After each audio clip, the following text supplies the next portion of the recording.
우리 보신 말씀은 우리 역대하 33장에 있는 말씀인데요, 1절로 20절까지 함께 말씀을 나누면서 읽어가기로 하겠습니다. 므낫세에 대한 이야기입니다. 므낫세 왕이죠. 유다 나라의 왕입니다. 저는 이 므낫세를 생각하면 은근히 한때는 이렇게 항상 그런 건 아니지만은 뭐가 이렇게 계제가 닥치면은 은근히 이 사람 때문에 분노가 치밀어 오르기도 합니다. 왜냐하면은 제가 이분을 천국 가면 만날 것이기 때문에, 만나고 싶지 않은 분 중에 한 분이 이분이기 때문에 그렇습니다. 왜 하나님께서는 이러한 사람을 구원해 주는지 좀 어떤 때는 짜증이 나요. 사실 이러하신 하나님이기 때문에 저를 포함해서 여러분들도 구원받아 천국 가는 건데 그렇습니다. 그러니까 저도 역시 내로남불의 희생자다 볼 수 있겠죠. 희생자라보다는 가해자라 볼 수 있겠죠. 내가 하면은 그저 로맨스로 생각이 되고 내로, 남이 하면은 불륜이다 정죄하는, 저도 그러한 가해자 중에 한 사람이 아닌가 생각합니다. 그러면서도 속에 좀 고깝고 화난 마음을 가지고 있는 건 어쩔 수 없는 것 같아요. 아직까지는 좀 들떨어진 거죠. 사실 므낫세가 저지른 악은요, 도를 넘어도 한참 넘었습니다. 사람의 단계에서 봐도 적게 죄 지은 사람은 적게 형량을 치르고, 크게 죄 지은 사람은 심지어는 사형까지 이렇게 제도가 있지 않습니까? 이 사람은 사형을 받아도, 능지처참을 받아도 10번은 받아야 될 그러한 악인이라 분류될 수가 있겠습니다. 그런데 자기 혼자만의 악이 아니라 수많은 사람들로 하여금 이렇게 악에 빠지게 하고, 더 열을 나는 것은 그 절대 다수의 수많은 사람들은 결국 지옥에 갔을 것이다 라는 것이기 때문에 그렇습니다. 사실 하나님의 상상 초월의 무한하신 은혜와 긍휼을 알게 하고, 느끼고 또 느끼게 하고자 하면서도 므낫세를 생각하면 아직도 씩씩대는 제 자신을 발견하게 됩니다. 그래서 정말 나는 멀어도 한참 멀었구나 하는 생각을 가지죠. 형편없는 저 자신을 봅니다. 사실 므낫세와 저는 직접적인 관계도 없잖아요, 따지고 보면은. 그래서 오늘 므낫세를 봅니다. 원망스러울 정도로 크신 하나님의 그 은혜를, 그 긍휼을 마음속에 새겨 보기를 원합니다. 므낫세의 세 가지 부분으로 볼 텐데요, 회개 전에 므낫세, 회개할 당시의 므낫세, 그리고 회개 후의 므낫세를 보고자 합니다. 1절에서 9절까지는요 회개 전의 므낫세를 상세히 표현해 주고 있습니다.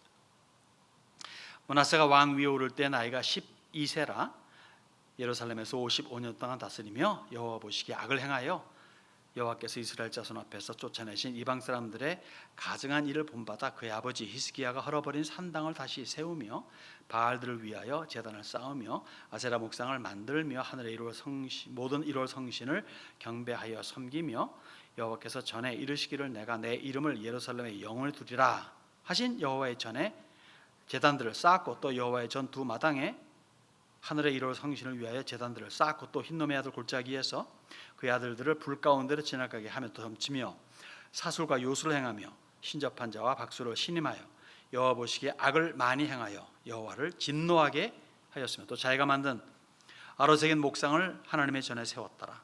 옛적에 하나님이 성전에 대하여 다윗과 그의 아들 솔로몬에게 이르시기를 내가 이스라엘 모든 지파 중에서 택한 이 성전과 예루살렘에 내 이름을 영원히 둘지라.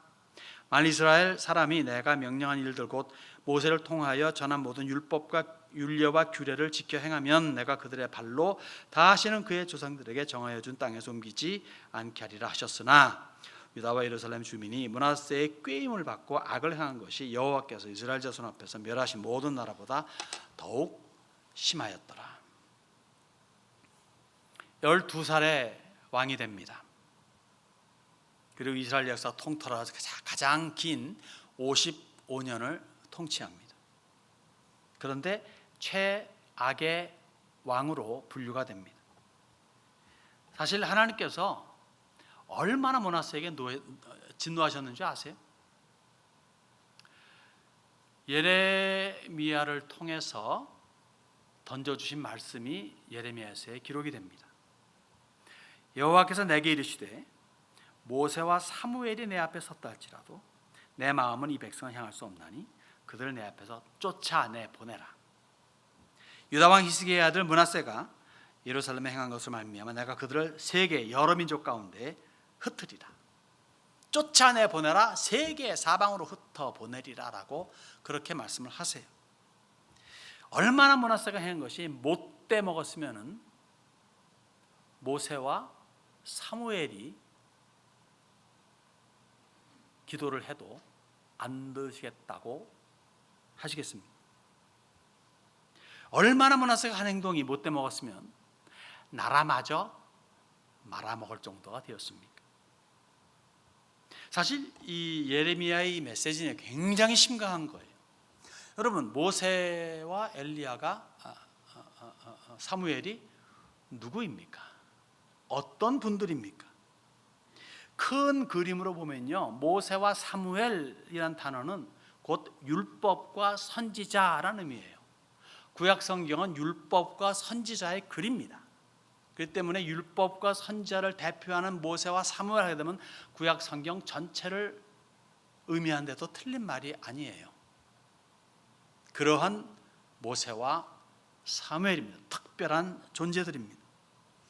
큰 그림으로 보면 그렇지만 개별적인 면에서 보더라도요, 하나님께서 이스라엘에 진노해가지고 싹쓸이 해버리겠다 할 적에 모세가 중보했고 또 나중에 사무엘이 미스바 성회를 통해서 기도하고 이러면서 하나님의 뜻을 돌이킨 자들이 바로 모세와 사무엘이에요. 이럴 정도의 특별한 위치에 있는 분들입니다.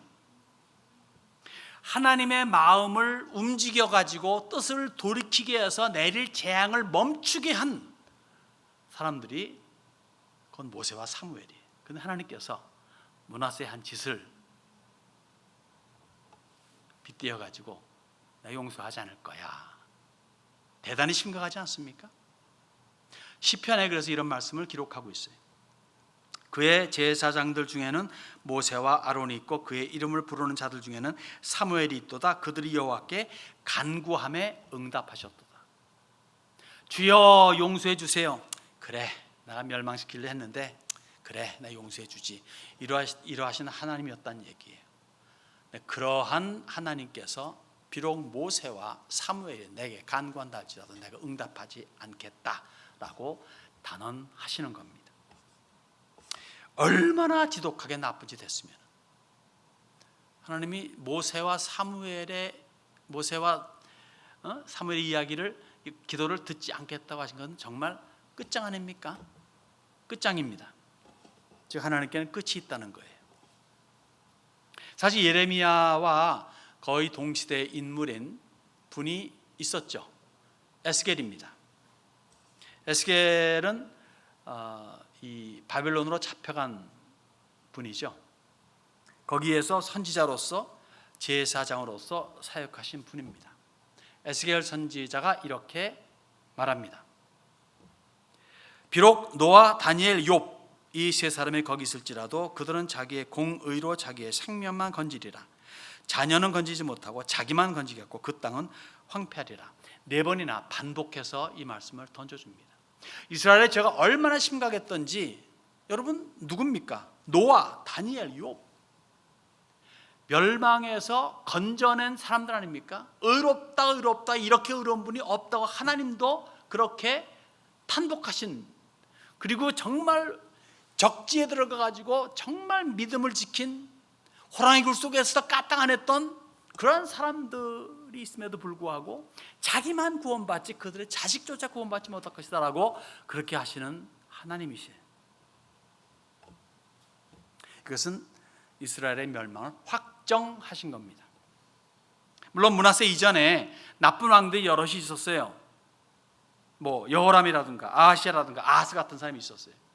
근데 이분들을 보게 되면은 그 느낌상으로 그들이 정말 악해서 한 것이라기보다는 환경이 나빴고, 그 다음에 주변에 있는 더 강력한 사람들이 밀어붙여가지고, 뭐 편히 말하면 이세벨이나 아달랴 같은 사람들이 꼬드겨가지고 그냥 약한 마음에 그런 나쁜 짓을 했다라고까지 그냥 생각을 할 수 있겠습니다.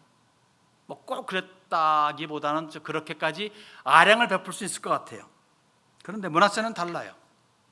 아주 고의적이고 아주 작심한 사람입니다. 여호와를 배척하고 이방신을 섬기기로 작심한 사람이에요. 물론 거기에는 아수르라고 하는 나라가 뒷배경이 있긴 있습니다.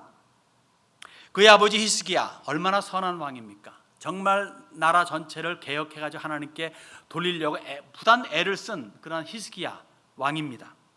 아수르의 18만 5천 명을 막아낸 기가 막힌 자기 아버지입니다. 그래서 애쓰고 그리고 수고해서 쇄신시킨 여호와 경외 사상을 한순간에 무너뜨립니다. 그렇게 애쓰고 보수했던 성전을 아주 파괴해도 그렇게 무너뜨리진 않았다 할지라도 성전 곳곳에, 성전 안 곳곳에 우상들을 그냥 여기 세우고 제단들을 쌓고 거기서 우상을 섬기는 그러한 짓을 자행했습니다. 또 전국에 우상과 우상 숭배로 가득 차게 했어요. 그래서 9절을 보십시오. 유다와 예루살렘 주민이 므낫세의 꾀임을 받아 악을 행한 것이 여호와께서 이스라엘 자손 앞에서 멸하신 모든 나라보다 더욱 심하였다. 아주 극심하게 목숨 걸고 이 작자는 우상 숭배를 하고 하게끔 그렇게 했습니다. 거기서 끝난 게 아니에요. 우상 숭배를 바탕으로 한 악정은 수많은 피를 흘리게 했습니다. 열왕기 하에 같은 패럴 패시지를 보게 되면요, 평행구조를 보게 되면 이런 말씀이 애드가 되어 있습니다. 므낫세가 유다에게 범죄하게 하여 여호와께서 보시기에 악을 행한 것 외에도 또 무죄한 자의 피를 심히 많이 흘려 예루살렘 이 끝에서 저 끝까지 가득하게 하였더라. 제가 지난번에 언급했었죠. 이사야에 대한 이야기. 랍비의 문헌에 의하면요, 므낫세는 자기가 왕이 된 다음에 듣기 싫어가지고 꼴배기 싫어가지고 이사야 선지자를 통나무 속에 집어넣고 통나무를 반으로 썰었다고 합니다. 성경 기록이 없지만 랍비들의 문헌에 그렇게 기록이 되어 있습니다. 자, 이사야가 누구입니까? 이것저것 떠나서 이사야서를 쓴 분이다 이걸 떠나서 자기 아버지 히스기야를 도와서 풍전등화격에 있던 나라를 구해낸, 편히 말하면 선지자 떠나서 1등 공신이에요. 기도해가지고 아수르의 정예 부대 18만 5천 명을 하룻밤에 죽이게 한 그 기도에 히스기야와 더불어 기도한 사람이 이사야예요. 그러니까 외적으로 보게 되면 정말 1등 공신입니다. 히스기야가 죽어갈 적에, 물론 우리는 이제 성경 읽으니까 영적으로 생각하니까 그렇지만 육적으로 보면요, 이사야가 약방문을 써줬어요. 이거 종초에 바르면 날 거요. 그래서 살았어요. 어떻게 보면 생명의 은인이에요. 히스기야에게 생명의 은인이라면 므낫세에게는 더더욱 생명의 은인입니다. 왜요? 그렇게 해서 살려냄을 입은 히스기야는 몇 년을 더 삽니까? 15년을 더 살아요.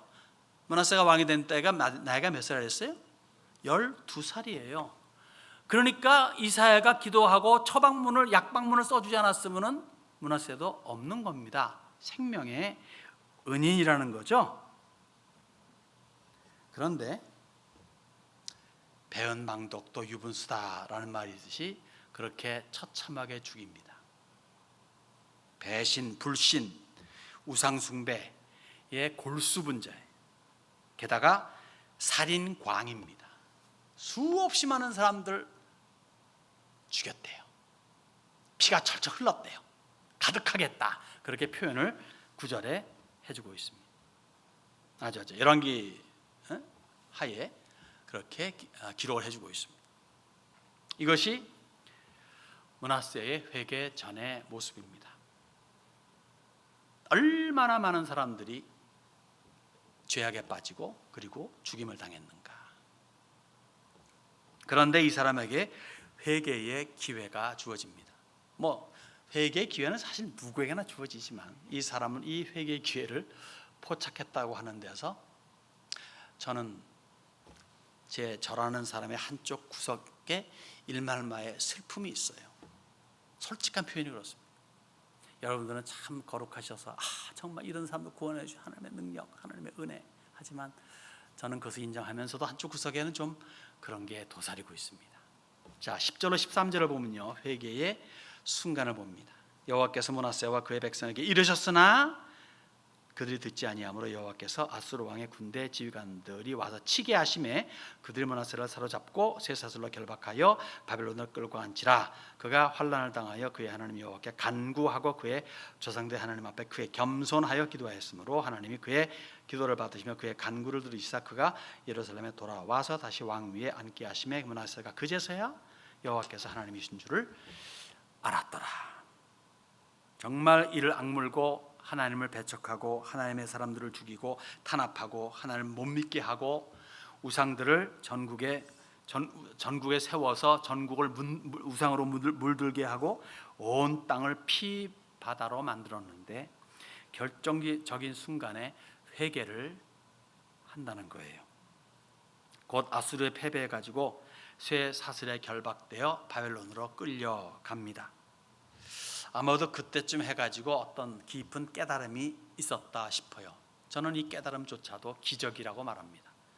기적을 다른 말로 말하면 하나님의 은혜라고 말할 수 있겠으나 어쨌든 기적이라고 말할 수 있습니다. 그래서 회개함으로 하나님의 긍휼하심을 입어서 다시 되돌아와 왕 노릇을 할 수 있게 되었다는 거죠. 아마도 잘은 모르겠지만은 쇠사슬에 이렇게 묶여가지고 끌려갈 적에 무슨 노새 타고 갔겠습니까? 걸어서 그냥 질질 끌려갔겠죠. 그것도 하루 이틀 걸어가는 것도 아니고 수개월 걸어갈 수 있는 거리일 텐데 그렇게 잡혀가면서 아마 깨달음이 있지 않았나 싶어요. 잘은 모르겠지만 내 아버지가 아수르에 의해 가지고 어려움을 당할 적에 하나님께 기도해서 구원은 받았지? 아니 그 이전에 우리의 반쪽이라 말할 수 있는 북왕국 이스라엘이 아수르에서 멸망당했지. 그리고 수많은 사람들이 잡혀서 여기저기 흩어졌지. 이러다 나까지 그렇게 되면은 우리나라도 멸망하는 것이 아닌가 하는 그런 두려움이 엄습할 수도 있었겠어요. 어떤 그러한 대오각성의 깨달음이 있을 수 있었겠다입니다. 그는 어떤 연유인지 그러한 느낌과 그러한 생각 속에서 하나님 앞에 나오는 그러한 기적을 산출했다 싶어요. 근데 읽어보면요, 본문 읽어보면은 여호와께서예요. 므낫세가 아니라 여호와께서 하나님이 하셨다는 거죠. 그래서 하나님의 은혜와 긍휼이 대단하다는 겁니다. 자기가 무참하게 죽여버린 랍비들의 문헌을 믿는다면 이사야가 한 말이 있어요. 이사야 1장 이런 말합니다. 여호와께서 말씀하시되 오라 우리가 서로 변론하자. 너희의 죄가 주홍 같을지라도 눈과 같이 희어질 것이요 진홍같이 붉을지라도 양털같이 희게 되리라. 하나님께 나와서 하나님 앞에 입을 연다면 희게 된다는 거예요. 이것이 어떻게 가능합니까? 하나님의 선제적인 역할이 있었기 때문에 그렇습니다. 바울 사도는 이렇게 말합니다. 우리가 아직 죄인 되었을 때에 그리스도께서 우리를 위하여 죽으심으로, 그리스도께서 우리를 위해 죽었다는 것이 답이 되는 겁니다. 그리스도께서 우리를 위해 죽었다는 것이 어떻게 가능하느냐 하면 하나님이 우리를 사랑하신 것 때문에, 그 하나님이 우리를 죄인들을 사랑하신다는 것 증거가 뭐냐, 무엇으로 확증하셨냐? 아들을 십자가에 달려 죽게 했다는 거예요. 우리의 잘남, 우리의 선행, 우리의 어떤 그런 그 성격 등등을 감안하신 것이 아니라 그냥 사랑, 하나님이 이처럼 세상을 사랑하사. 그 세상에는 모든 사람 포함돼요. 므낫세도 포함되고 저와 여러분들도 포함되고, 이처럼 사랑하사. 그 이처럼의 단어는 끝이 없는 단어입니다. 생각하면 할수록 정말 밑을 발견할 수 없는 기가 막힌 단어예요. 사랑하사. 아들을 보내신 사랑. 그래서 내가 너희를 얼만큼 사랑하는지 내 아들을 죽이게 할게. 그렇게 해서 확증하신 그 사랑.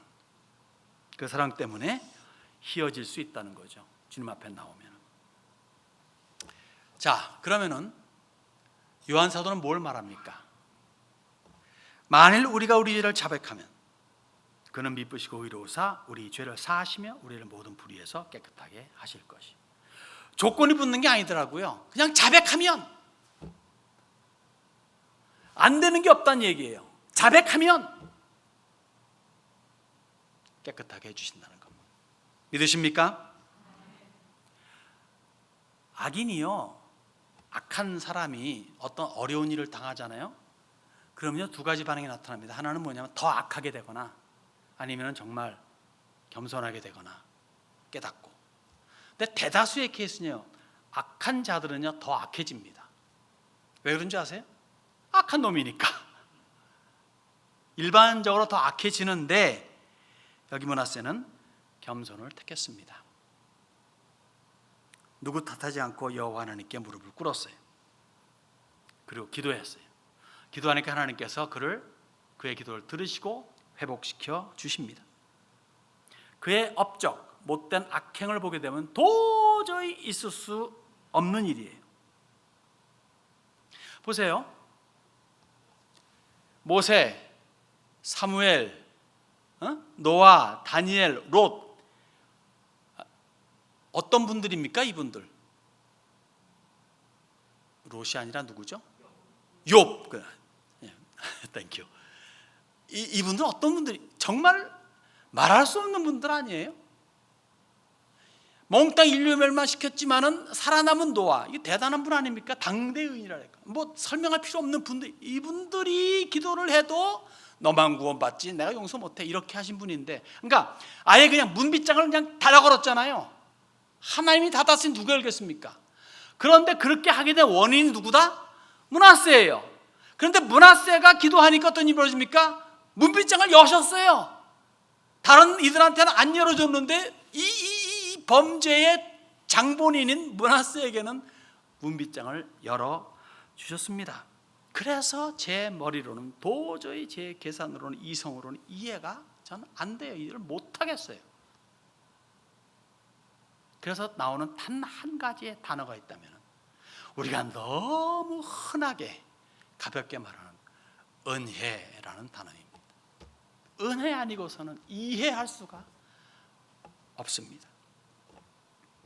은혜를 그냥 은혜로 받아들여야 되는 거예요. 은혜를 계산할 수가 없어요. 그런데 처음에는 그래도 시간 가면서 은혜를 묵상하고 또 묵상하고 계산하고 또 계산하고, 계산이 안 돼도 계산해보고 하면서 어느 날 어느 순간에 깨달음이 온다 한다면 그게 제게 있어서는 대오각성입니다. 우리 모두가 다 죄인 아닙니까?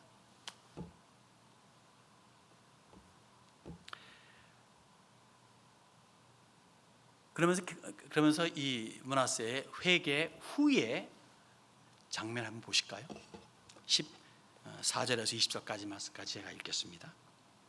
그 후에 다윗성 기온 서쪽 골짜기 안에 외성을 쌓되 어문 어귀까지 이르러 오벨을 둘러 매우 높이 쌓고, 또 유다 모든 견관 성읍에 군대 지휘관을 두며 이방 신들과 여호와의 전에 우상을 제거하며 여호와의 전을 건축한 사내와 예루살렘에 쌓은 모든 제단들을 다 성 밖에 던지고 여호와의 제단을 보수하고 화목제와 감사제를 그 제단 위에 드리고 유다를 명령하여 이스라엘 하나님 여호와를 섬기라 하며 백성이 그의 하나님 여호와께만 제사를 드렸으나 아직도 산당에서 제사를 드렸더라. 므낫세의 남은 사적과 그의 하나님께 한 기도와 선견자가 이스라엘 하나님 여호와의 이름으로 권한 말씀 모두 이스라엘 왕들의 행장이 기록되었고, 또 그의 기도와 그의 기도를 들으신 것과 그의 모든 죄와 허물과 겸손하기 전에 산당을 세운 곳과 아세라 목상과 우상을 세운 곳들이 다 호세의 사기에 기록되니라.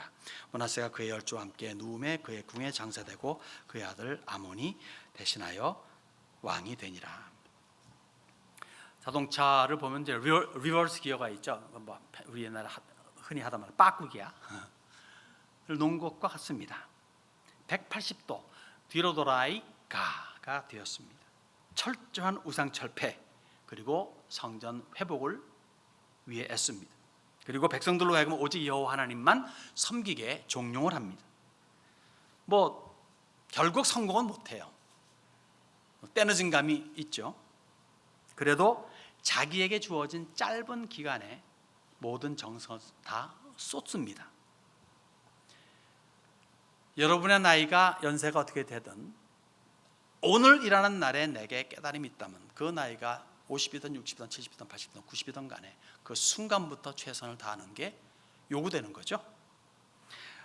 사실 아수르가 유다를 침공해서 므낫세를 잡아간 시기를 약 주전 650년으로 본다면은 이때에 즉 므낫세가 회개한 그 때가 약 그의 나이 환갑 때가 되어 환갑 플러스 마이너스 될 때라 생각이 듭니다.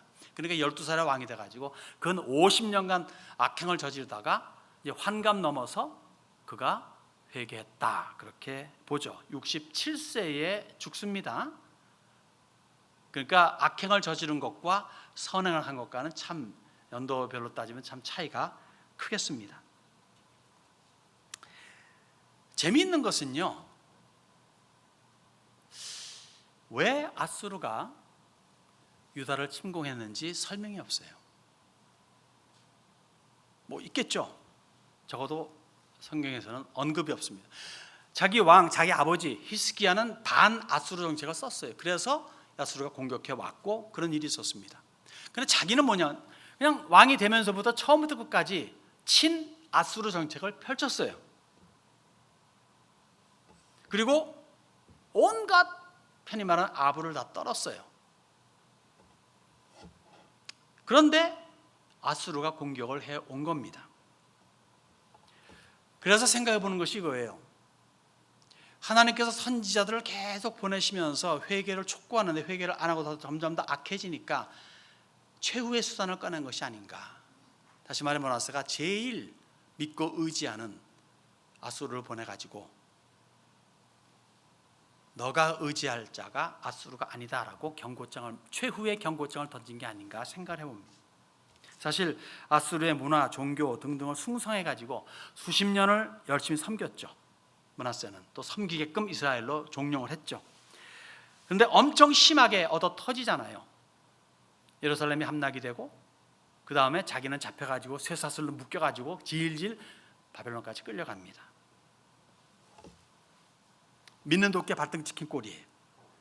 평생을 왕으로서 아수르를 등에 업고 호의호식하고 만인지상으로 살았는데 이런 수치와 모욕이라니. 뭐 날 때부터 아니면 자라면서 계속 뭐 이런저런 핍박을 받고 뭐 이렇게 해서 모욕도 받고 그렇게 자란 사람 같으면은 모욕과 수치를 받으면 좀 에휴 또 그러려니 하는데 이렇듯 많은 이상으로 존경받고 나름대로 뭐 자기 할 거 다 하고 뭐 뭘 해도 까딱없던 이 사람이 갑자기 이렇게 꼴을 당하게 되면요 얼마나 그 좌절하겠습니까? 낙심하겠습니까? 실망하겠습니까? 정말 믿을 놈 하나도 없구나 하면서는 좌절 끝에 비관자살 내지는 등 뭐 자포자기 할 법도 한데 하나님을 찾았다는 얘기예요. 이거야말로 신의 한 수입니다. 이걸 두고 진짜 신의 한 수라는 거예요. 하나님 신의 최후의 한 수에 순응한 므낫세입니다. 우리 눈에는 그렇게 보이죠. 내막적으로 들어가면 순응케 하신 하나님. 그래서 제가 열난다는 거예요. 왜 순응케 하시지?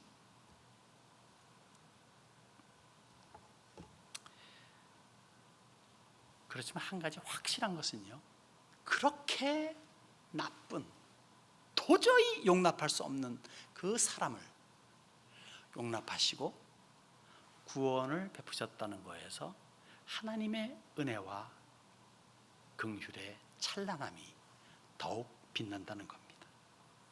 그래서 므낫세를 보면서 하나님께 할렐루야 할 수 있는 거죠. 왜요? 가 아니라 할렐루야 해야 마땅한 거죠. 1시간밖에 일하지 않았습니다. 대학볕에서 나는 10시간 일했어요. 내가 받을 그 일당을 받았습니다. 근데 맨 마지막에 와가지고 조금밖에 일하는 사람한테도 내가 받은 일당을 다 줘요. 그러면 기분이 어떻습니까? 제가 제 아내한테 물어봤어요. 기분이 어때? 그때 아내가 자긴 좋을 것 같대. 그 사람한테 필요한 돈이니까. 성녀 아닙니까? 성녀? 나는 열불 나가지고 말이죠. 아니 같은 사람 입장에서 그거 말이 안 되잖아요. 내가 아무리 뭐 100불 받기로 약속을 하고 100불 받았다 치더라도 저 사람은 1시간 밖에 나는데 왜 100불 다 받아? 이제 그런 불평이 나올 만도 한데, 그래서 생각을 다시 한번 해보는 겁니다. 이게 우리의 도덕과 우리의 가치 기준이 아니라 하나님의 가치 기준은 다르구나. 오히려 정말 당연한 것은 뭐냐면 불평 원망하는 게 아니라 그 주인에게, 왜냐하면 그 주인이 주인이잖아요. 돈 주는 사람이 물주 아니에요. 그럼 그 사람의 입장에서 그 사람의 마음을 헤아려서 정말 이 사람은 호의를 베푸는 정말 좋은 사람이구나라고 그 사람에게 감격하고 감동해야 되는 건데, 오히려 나는 뭡니까? 이 사람, 받은 사람에 대한 불공평이죠. 어쨌든 좋은 불공평에 오히려 나를 빗대어 가지고 하니까 원망이 나오는 것이고 불평이 나오는 거예요. 생각 구조가 잘못되었다는 것을 느낍니다. 그래서 생각하는 게 이겁니다. 죄가 끼어들면 끼어들수록 불평, 원망, 시기, 질투가 많아지고, 죄가 걷어지면 걷어질수록 거기에는 감사와 감격이 더 많아진다는 거예요. 우리 세미한 여러분들은 어느 단계에 와 있습니까? 저까지 포함해서 1에서 10을 한다면 여러분들 몇 점까지 와 있는 것 같아요? 최소한 그만큼 여러분들이 연세 드시고 또 오래 믿었으면 적어도 최소한 7까지는 와야 되지 않을까요? 6은 D니까 그건 패싱 그레이드가 아니잖아요. C는 받아야지, 최소한. 저는 제 자신에서 굉장히 부끄럽게 여기면서 사실 여러 해 동안 제가 이걸 스트러글링을 합니다. 알겠는데, 은혜도 알겠고 한데 이게 어떤 때 용납이 안 될 때가 있어요. 항상 용납 못하는 건 아니고 안 될 때가 있어요. 그래서 저는 므낫세를 보면서 항상 생각을 고쳐먹기를 애를 씁니다. 그러면서 생각하는 게 이거예요. 정말 예수 믿는 거 쉬운 거 아니구나. 예수 믿으면 천당 가. 그럼 다 된 거 아니야? 믿기만 하면 된다며. 얼마나 쉬워. 근데 예수 믿는 삶이요, 정말 쉽지가 않더라고요. 거저먹기가 아닙니다. 왜냐? 모든 생각 구조를 바꿔야 하는 겁니다. 바울이 외친 것처럼 그런즉 누구든지 그리스도 안에 있으면 새로운 피조물이라 이전 것은 지나갔으니 보라 뭐다? 새 것이 되었도다. 근데 많은 우리들은 그냥 옛사람으로 살아가. 그래서 생각 구조가 안 바뀔 때가 많이 있어가지고 많은 오해 그리고 불협화음을 일으키기도 합니다. 생각 구조가 바뀌어야 되는 것이고, 그래서 새 사람을 살아가는 거예요. 이것이 깨달아진다면 나름대로 전도의 열기를 새롭게 해볼 수가 있습니다. 누구도 지옥이 확정된 자는 나로서는 알 수 없기 때문에 끝까지 가보자는 거예요. 나는 죄가 너무 많아서 천국까지 못할 거야. 저 사람은 정말 천국 가서는 안 될 사람이야 라는 것이 아니라는 겁니다. 므낫세가 회개함을 입고 천국 갔다면 여러분 누군들 못 가겠습니까? 오직 못돼 먹었으면은 십자가라는 극형의 처해짐을 입었습니까? 십자가에 처형받기 이전까지 얼마나 못된 짓을 많이 했고 얼마나 많은 사람들을 괴롭혔겠습니까? 십자가에 달렸음에도 불구하고 예수님을 옆에 보면서 같이 욕을 했어요. 맨 막판에 보니까 좀 뭐가 다른 것 같아서 한마디 던집니다. 저 좀 기억해 주세요. 그 한마디에 예수님 뭐라 그럽니까? 너 지금부터 낙원에 있을 거야. 혹 그 사람으로 말미암아 죽은 사람이 있겠죠? 강도질 당한 사람이 있겠죠? 그런 사람들이 다 천당 갔을까요? 그렇지 않을 수도 있겠죠? 이게 얼마나 참 그렇습니까? 물론 뭐 다 자기 죄로 말미암아 죽는 거니까 그래서 하나님이 하실 일이고 심판 하나님께서 할 일 우리 할 말 없지만 그냥 인간적인 도덕에서 그냥 보통 생각해서 참 말이 안 되지 않아요? 그게 하나님의 은혜요 긍휼입니다. 끝까지 기다리시며 돌아오기를 원하시는 하나님의 자비하심 앞에 사실 우리 모두는 무릎을 꿇어야 돼요. 내가 문 밖에 서서 두드리노니 라고 하신 주님 앞에 우리는 무릎을 꿇어야 합니다. 문 앞에서 문을 두드리시며 열하다고 하시는 그 분께 문을 열고 영접하는, 예수님을 영접하는 그러한 삶이 모두에게 절대적으로 필요합니다. 혹 이 자리에 비신자가 있다면 영상 보시는 분들 가운데서도 주님 앞에 나와 무릎 꿇고 회개하시기 바랍니다. 여기 신자들이 대부분일 텐데 신자들은 주님께 무릎 꿇고 감사로 나와야 됩니다. 원망 불평은 있어서는 안 될 단어요. 시기 질투 역시 마찬가지입니다. 오직 감사만이 있을 따름이죠. 왜? 그 은혜와 긍휼을 입은 자들이 우리들이고 그 은혜와 긍휼이 또 누구에게든 간에 적용될 수 있기 때문에 우리 마음에 안 들어도 우리 마음에 도저히 이 사람은 안 돼 하는 사람도에게도 은혜의 손길, 긍휼의 손길을 베푸시는 주님이시라면 얼마나 더 우리를 아끼시고 사랑하시겠는가. 그래서 주님 앞에 무릎 꿇고 나와 감사하며 아직도 믿지 아니한 사람들을 주님의 마음으로, 주님의 심장으로 바라보며 위하여 기도하는 우리들이 되야 될 줄로 믿습니다.